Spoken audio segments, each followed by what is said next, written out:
আপনার গাছ কি হঠাৎ ঢলে পড়ছে, গোড়া পচে যাচ্ছে, চারা বড় হওয়ার আগেই মরে যাচ্ছে? তাহলে সতর্ক হন। ফিউজেরিয়াম, পাইথিয়াম, রাইজোকটোনিয়া, ফাইটোফথরা এই মাটিবাহিত ছত্রাকগুলো নীরবে আপনার ফসল ধ্বংস করছে।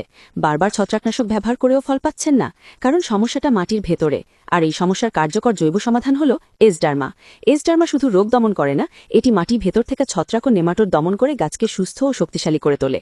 ধান, গম, আলু, বেগুন, পেঁয়াজ, মরিচ, বাঁধাকপি, ফুলকপি, কলা, তরমুজ, চা প্রায় সব ধরনের ফসলে এটি কার্যকর। বীজ শোধনে 30 কেজিতে 30 গ্রাম, চারা রোপণের আগে প্রতি লিটার পানিতে 10 গ্রাম মিশিয়ে 30 মিনিট চুবিয়ে নিন। মাটি শোধনে প্রতি একরে 2 কেজি জৈব সারের সাথে মিশিয়ে ব্যবহার করুন। আক্রান্ত গাছে প্রতি লিটার পানিতে 3 থেকে 5 গ্রাম মিশিয়ে গোড়ায় স্প্রে করুন। এসডার্মা শিকড়ের বৃদ্ধি বাড়ায়, পুষ্টিগ্রহণ ক্ষমতা বৃদ্ধি করে, ফসফেট ও মাইক্রোনিউট্রিয়েন্ট সহজলভ্য করে এবং খরা সহনশীলতা বাড়ায়। ফলে গাছ হয় সবল, ফলন হয় বেশি।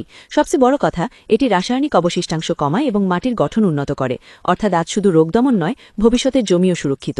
মনে রাখবেন, ব্যবহারে 3 থেকে 7 দিন আগে বা পরে কোনো ছত্রাকনাশক ব্যবহার করবেন না। আপনি যদি সত্যি আপনার ফসল বাঁচাতে চান, ক্ষতি কমাতে চান এবং ফলন বাড়াতে চান, তাহলে আজই এসডার্মা ব্যবহার শুরু করুন। স্টক সীমিত, এখনই অর্ডার করুন। আপনার নিকটস্থ ডিলার বা পেজে যোগাযোগ করুন এবং নিশ্চিত করুন আপনার জমি নিরাপত্তা।